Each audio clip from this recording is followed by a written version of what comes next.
mau resign, ini beberapa hal yang mesti kalian perhatikan, dan aku bikin ada 8 hal. And again, disclaimer, this is my version, okay? Step 0, make sure saat kalian resign, kalian udah punya plan. Misalkan kalian udah keterima di perusahaan lain, dapat offering letter yang lebih bagus, ataupun kalian ingin melanjutkan bisnis kalian, atau kalian ingin melanjutkan hobi kalian menjadi content creator, ataupun melanjutkan usaha seblak, melanjutkan ini dan lain-lain. Make sure you have a plan. Jangan hanya kalian gak nyaman terus kalian udah resign aja. Yang pertama itu pertimbangkan. Jadi sebelum kalian resign, kalian evaluasi lagi keputusan kalian resign itu udah mantap apa belum. Cek lagi juga keuangan, apakah keuangan kalian memadai apa enggak. Jangan kalian nanti pas resign gak ada uang, itu gawat. Dan yang kedua, cek lagi kontrak kalian. Make sure gak ada penalti atau denda ataupun hal-hal yang akan merugikan kalian nanti saat kalian keluar. Siapin surat. Nah, surat ini bisa kalian akses di internet. Banyak banget suratnya. Template, mau chat GPT juga boleh. Tapi make sure sih ya dari hati kalian lah ya. Kalian boleh. Itu satu halaman aja. Yang ketiga, sampaikan. Minta waktu kepada atasan kalian ataupun user kalian untuk minta waktu sebentar dan ngobrol-ngobrol keputusan kalian untuk resign seperti apa.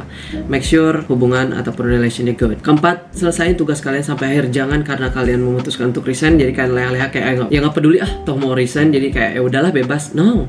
Leave a good impression karena itu sangat penting nanti di akhir. Kelima, siapin handover. Semua pekerjaan kalian itu harus terdokumentasikan agar bisa di handover atau dilimpahkan kepada orang baru ataupun nanti pengganti kalian. Make sure dengan kepergian kalian perusahaan tidak terbebani. Make a good impression. Jangan lupa jadi orang baik lah. Yang terakhir, jaga hubungan. Ada beberapa perusahaan di saat kalian ingin apply kerja itu ada referral, dimana nanti dia minta kalian untuk kasih satu kontak teman kerja kalian dulu. Bisa atasan, bisa teman rekan itu buat referral. Jadi nanti di saat kalian apply, dia akan izin untuk menghubungi orang tersebut yang pernah kerja bareng sama kalian dulu untuk menanyakan dulu kamu orangnya seperti apa. Ya itu eksis, itu ada. Jadi kalau kalian keluarnya nggak baik-baik aja, impressionnya jelek, gimana mereka bisa berbicara hal-hal baik kalau kalian aja buruk? Itu hal kecil tapi penting sih. Make sure everything smooth aja. Dan kalian boleh banget resign secara mendadak kalau ada pelecehan seksual, masalah kesehatan mental, dan lingkungan kerja yang nggak nyaman. Kesehatan kalian itu lebih penting. And that's it. Jadi sebelum resign perhatikan baik-baik ya. Semoga membantu and good luck.